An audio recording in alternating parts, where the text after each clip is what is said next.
Okay, 9 millimeter versus 22.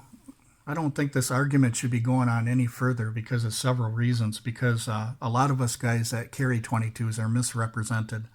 And what I want to do is play a video for you and give my input on the 22 caliber. I'm not saying that the 22 caliber is superior to the 9, and I'm not saying the 9 is superior to the 22, because in a gunfight, it's much more than just the caliber. It's much more than the expansion, the penetration. You need things like situational awareness. You need tactics, training, your draw speed. There's a lot of fundamentals that go into a gunfight, and not just that. It's also the receiving end, the perp. Some perps run off, okay, no problem. Some perps want to stay and fight, but the majority of gunfights involving private citizens are less than 3 seconds and within 7 yards, and the perps usually run off. And that's been proven with the 22 and the 9 millimeter.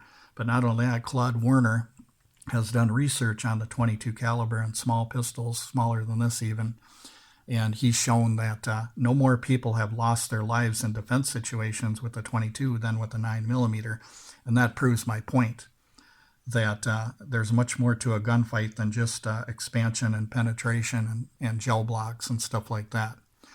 So what I want to do is I want to play a clip of a guy that I like on YouTube, and I'm not bashing him or anything like that, but I'm just clearing up some misconceptions that I think he may have, or maybe he just never thought about before. But maybe he knows exactly what I'm going to say and he understands me, but I'm just basically sticking up for people that like the 22. It's a fine caliber for defense. But once again, with any caliber or any handgun, you have to train with it. You have to know it well. And that includes training with malfunction drills and different things like that. That all comes with it in your draws and things like that, tactics. So let me play the clip and I'll talk about the clip here.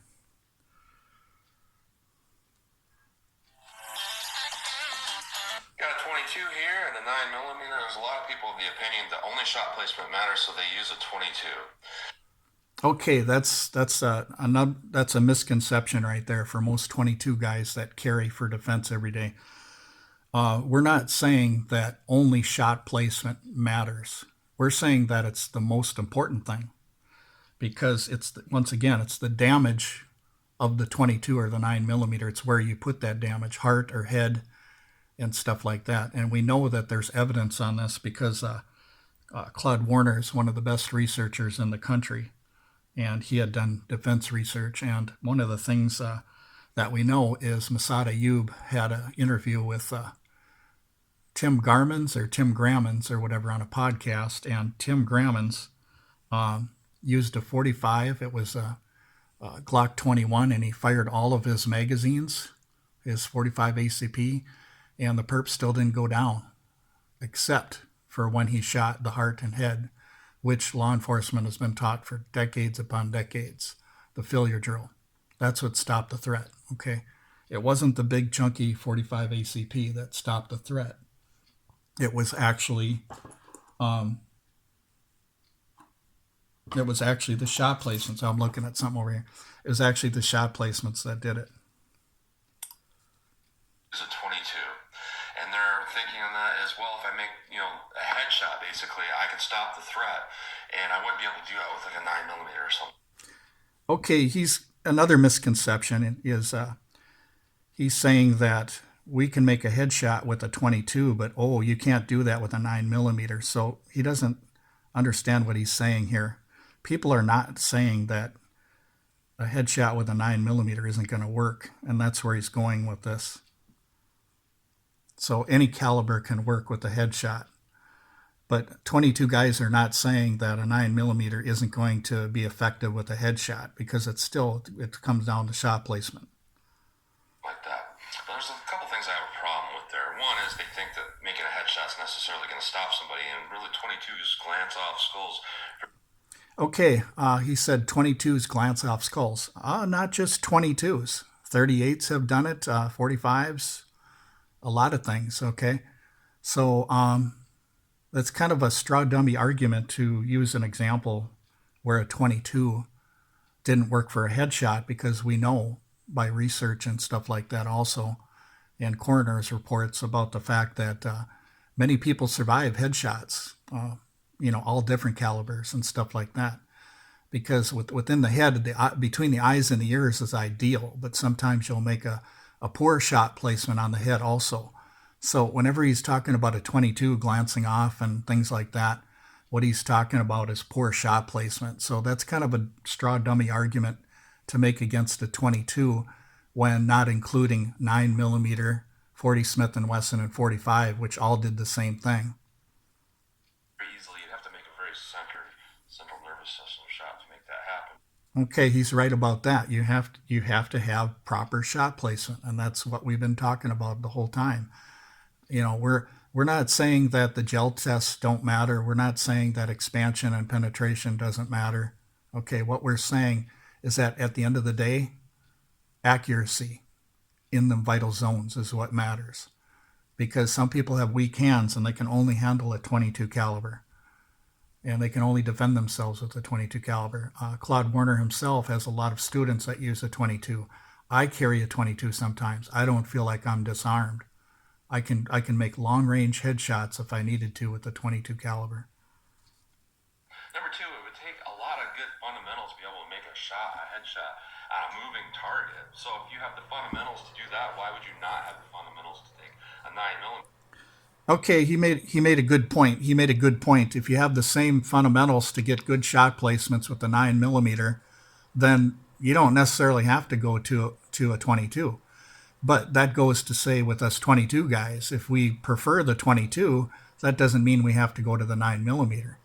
So basically he's saying that if a person loves a 9mm and they shoot it well, and they shoot it just as good as a 22, why not just stick with the 9mm? And in some cases, maybe you want to stick with the 9mm for defense because you shoot it just as good as a 22. And in some circumstances, some situations, people are better with a 9mm than a 22. It depends on what kind of 22 it is. There's different types of 22 pistols that people shoot well, and there's some that they don't shoot well. So, but I know that I can make a faster mag dump than I can do with this. I know that I can make more good shot placements with this than I can with this. So different strokes for different folks, stuff like that. Fundamentals to take a 9mm, make a central mass shot. Another thing with that is even if the shoot is a clean shoot, every case is going to come into question. Like, okay, you had time to aim at somebody's face, and you claim to be in fear of your life. Those are some problems I have with the whole, only shot placement matters crowd. Okay, the thing he's talking about here is you got a moving target and stuff like that. But here's the thing: in private defense situations, are only within 7 yards, last about 3 seconds, and if you have cover, why not get to cover? I mean, why not get to cover? You don't necessarily have to pursue a moving target like law enforcement. You use your cover. Okay, that's the first thing you get to. While you shoot on the move to cover. Like Greg Newton. If you guys know Greg Newton's channel, take a look at his channel. That's what you do. So this whole thing about a moving target, well, you shouldn't be chasing moving targets to begin with. And the other thing is a moving target, you're probably going to be more accurate, some of you with the 22 on a moving target than you would a 9mm because you don't have any recoil with the 22. Okay, so let's go on here. Shot placement matters crowd. Got a 22 here and a 9mm. There's a lot of people of the opinion that only shot. Okay, that's the end of it right there. So what you've seen in the video is you've seen him do different things. Like the first thing he said was a lot of people have the opinion that only shot placement matters. This is not true. A lot of people have the opinion that shot placement is most important, okay, because you still have other factors. You still have, and there is some place for expansion and penetration and stuff, but more important than that, than expansion and penetration and all that is, number one, your training, and that includes your situational awareness, okay, your tactics, your draw speed, and not just your tactics, but a subvariant of your tactics is how you use cover, and how you do in the defense situation is what matters. Not necessarily the caliber.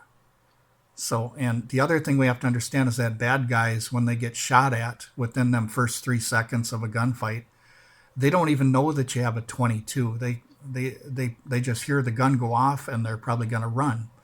And if they get hit, they're going to run too. So a lot of the defense situations have shown that. And once again, that's why I said Claude Werner has done all the research on 22s versus 9mm and stuff like that. And you can't find any difference at all because of the fact that it's not dependent just on the caliber. It's dependent on much more. You give Jerry McCulloch a 22, do you think he's disarmed? Do you think that he won't do good in a gunfight because he's got a 22? Hell no. So it's all about training. It's all about training, and some people choose handguns based on how they shoot them and how the grip feels. Everybody has different hands. Everybody has different grips. So whatever gun you feel confident with to defend your life with, that's the one you want to stick with. You don't want to listen to people, especially law enforcement screwed it up really bad. That's what Claude Werner said. The influence of law enforcement telling people that a 22 wasn't a good defense option was just totally bogus. Because in defense research, what often happens is law enforcement gets lumped in defense research with the private citizen, and we don't want that. We want the private citizen separate from that, because of the fact that if you separate law enforcement from the private citizen, you'll find out that private citizens are actually much better in gunfights than law enforcement. This isn't to say law enforcement's bad. This is to say that law enforcement has to go chase the suspect and might get in several gunfights rather than just one of them where they can make a break in contact. So law enforcement needs a lot more ammunition. They need a lot more firepower because they're running after the suspect. And us, we might have a gray swan event, where we might have to chase a suspect, but more often than not, you don't have to chase. It's not your duty. All you have to do is fire a couple shots and hit the perp and go to cover. It's totally different than law enforcement. I think that's where a lot of the confusion between the 22 and the 9mm come from whenever it's argued. So, and the other thing, let's talk about the 22. I'll give you something. I'm not saying that the 9mm isn't going to work for headshots, but let's take the 22. Okay. Keith Warren is a hunter. Keith Warren has put down one-shot stops with this in hunting. You can see his channel, and he'll show it to you, and it's verified. A cattle owner from Europe uploaded a video as a rebuttal for the 22 caliber not being effective for headshots. Okay, he showed that every single cow that he dropped, or steer or whatever it was, dropped like a box of rocks every single time he put it on video with a 22 caliber, right between the eyes and the ears. Okay, I'll give you another example. The IDF in Israel. Okay. Israel used Beretta variants with the 22 caliber to take out multiple guys in hostage situations where they used a couple shots to the head or a couple shots to the heart, and they dropped them like a box of rocks, okay? So 22 is a very underrated caliber because a lot of times the arguments are straw dummy arguments against the 22 caliber. These are based on feelings. These aren't based on facts, because feelings would make you think that just because it's a smaller caliber that, oh, that's weak. Well, if you compare it to 9mm, it's weak. But if I take this 9mm and I pull out a 10mm, then I can say that this 9mm is weak and ineffective, huh? No, I can't do that. Another thing we have to understand about FBI ballistics gel. FBI ballistics gel, according to Dr. Fackler, the guy that got this whole thing started, said it's not absolute. Ballistics gel, once again, people, I'm going to tell you one time, ballistics gel is not absolute compared to the human body at all. It's not absolute. You can't trust it all the time. He said ballistics gel, Fackler said ballistics gel was made to compare different types of rounds, okay? It's not saying that this is going to be the end result of the gunfight. That's not what it's saying. Another thing is ballistics gel doesn't run. Okay, it doesn't run. It doesn't feel pain. And there's a lot of other variables where ballistics gel is not a real human. It's just a block of jelly sitting on a piece of wood. Okay, in a real gunfight, that block of jelly gets hit. Let's say it's only 8 inches of penetration. Do you think the guy is going to go, oh my gosh, I'm going to get out my tape measure and make sure, because if it's not 8 inches, then that means I'm still okay. I can still, attack this person or whatever. No, that's not what happens. What happens is when the gun is shown in private defense situations, usually the perps run. If the gun is shown and you fire one shot and you hit the perp, usually all the perps take off. Okay, this has been showed in studies and research. Now, as a private citizen, I recommend that you train, and I recommend that you go to cover when you have a situation, that you shoot to get to cover. And for revolver guys, you can look to Greg Newton's videos on that. You want to get to cover as quickly as you can while shooting back, okay? You don't want to stand out in the open. And that's where he was talking about shooting a moving target. Well, most defense situations, you don't have to shoot a moving target. You can shoot from cover. And it's been proven that all private citizens that have stopped a threat have done it when the perp was in a straight line, meaning he's not running or anything. He's just in a straight line where they just shoot while they have their chance. And the thing about the moving target is the thing that after the first shot's fired, then the perps move. But if you make the first shot and it counts, then his running and stuff isn't going to make a difference anyway, because he's already out of there on his way to the hospital to pluck one of these out of him here. So a shot to the heart by a .22 caliber, a shot to the heart by the 9mm, will they do the same damage? No, 9mm does more damage, but the thing is the net effect is almost the same. It's stopping the threat. It's dropping that blood pressure. Now, if you're in a gunfight, are you going to shoot just one round? No. Nobody expects you to just shoot one round. Even a 9mm, nobody's expected just to make one shot. So we can't compare all this stuff just based off of one shot, okay? Because in a defense situation, you're going to use as many of these as you can, or as many of these. And just because you have more of these than these, once again, it doesn't mean that you're doing better in the defense situation, because there's so many other variables. Your draw speed, your situational awareness, your tactics, and a subvariant of your tactic is how you use cover and shot placements, not praying and spraying, but making shots so that they count, okay? So you got all these different variables, okay, that supersede just being about caliber. And I realize that there's a place for expansion, penetration, and stuff like that. I'm all for that too. As a matter of fact, at .22 round, if I can get them to work really good, and I find something that penetrates 12 inches or further, I'm going to go for that, because I know I can reach the vitals. And that's the thing. It's still about the vitals, okay? And the argument is made that, well, a person's broadside, so you need 12 inches of penetration. Well, actually, an attacker usually doesn't attack broadside. When an attacker attacks you, he's usually not attacking broadside like this. Usually they're faced off with you in a 45-degree angle, or they're squared off to you. They're either squared off to you like this, or they're at a 45-degree angle in order to attack you effectively, which means there's still room to get shots into the heart there. So a 45-degree stance or facing off square with you, that's the only ways people attack. People don't attack generally in broadside like this. They generally don't attack like that. It's usually at a slight angle or a 45-degree angle. So somebody would say, yeah, what about an arm getting in the way of the chest, when you try to shoot the heart? Well, you got more ammunition.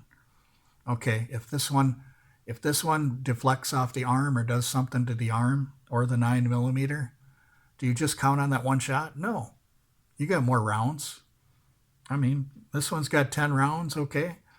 This one's got, 17 plus 1? You're worried about an arm getting in the way? You know what I mean? You just keep shooting. This one here can do a faster mag dump. So it means that just because it's got less ammunition, It doesn't mean it's worse than something that's got 18 rounds, because of the fact that this one you can shoot faster. So that's the advantage, is you can deliver more lead in a hurry than you can with this one, even though this one's got a higher capacity. So this higher capacity thing too, this is another myth that's put out there, that capacity always equals better. And not necessarily, because of the fact that your first couple shots, if you're out in the open with a 9mm and you're not effective with them first couple shots, you can get shot out in the street just as well as you can with the 22. But anyway, thank you for watching, you guys.